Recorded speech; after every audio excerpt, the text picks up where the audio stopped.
risk of defaulting is quite minimal, actually. But I want to correct that. 1 in 2 Malaysian bonds is held by foreigners, is it not? But we are on solid grounds. The chances of default is very, very minimal. Okay, but money is leaving. You have to Money is leaving, but we have reserves. Our reserves today at 130 billion US dollars. More than 9 months of retained imports. So the fundamentals are strong. When the financial crisis of 1997, our reserves at that time was around below 30 billion dollars. So you can imagine. Fair enough, but certainly, the ratings agencies are worried about levels of indebtedness in Malaysia, consumer debt, government debt, your fiscal deficit as well. The fuel price hikes and the cuts in subsidies have to be only the beginning. GST, which would raise government revenue, is that going to be in the new budget next month? Well, I'd like to keep that surprise for the budget. Oh, come on.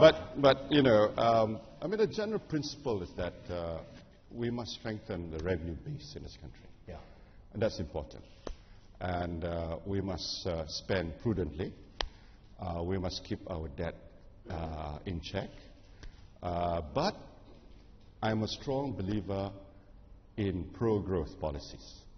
You need an economy that's growing, because most of your problems will go away once the economy grows. If you can grow your way out of your problems. Yeah, that's what I mean. So here's the question. You've survived politically, economically, with the ratings agencies watching you very closely. It's going to be a bit of a race, is it not? Whether you can write your books, correct this deficit situation, versus the withdrawal of money from Malaysia and Malaysian assets, which has already begun. Are you going to win this race? It has begun, but the last few days or the last few weeks, we can see, the ringgit stabilizing. You see, the big difference between us and some of the other emerging markets, Martin, is that we have big savings in Malaysia. We have the EPFs, we have the QOPs, we have the Tabung Haji, so we have huge savings. Other countries don't have similar institutions. So we have that buffer in our system. Okay. So, and plus, of course, our reserves are much stronger, as I mentioned earlier, 130 billion US. So we have the strong fundamentals going for us. Okay. So that's a very important point. Fair enough. Okay. But this next question is something that a lot of people are asking, and that is that if you are not successful, if you are lagging behind in this race, if money is leaving faster than you can correct your fundamentals, would you consider at some stage, if needed, if necessary, imposing capital controls again? It's happened before? It has happened before. It's not impossible, but it would be our last resort.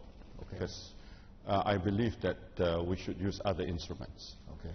We can correct that. I'm very confident we can correct short-term volatility in capital outflows with the instruments that we have. And for more, you can catch the CNBC conversation with Malaysian Prime Minister Najib Razak starting this evening, 5 p.m. Singapore, Hong Kong time, and repeating over the weekend at the times on your screen.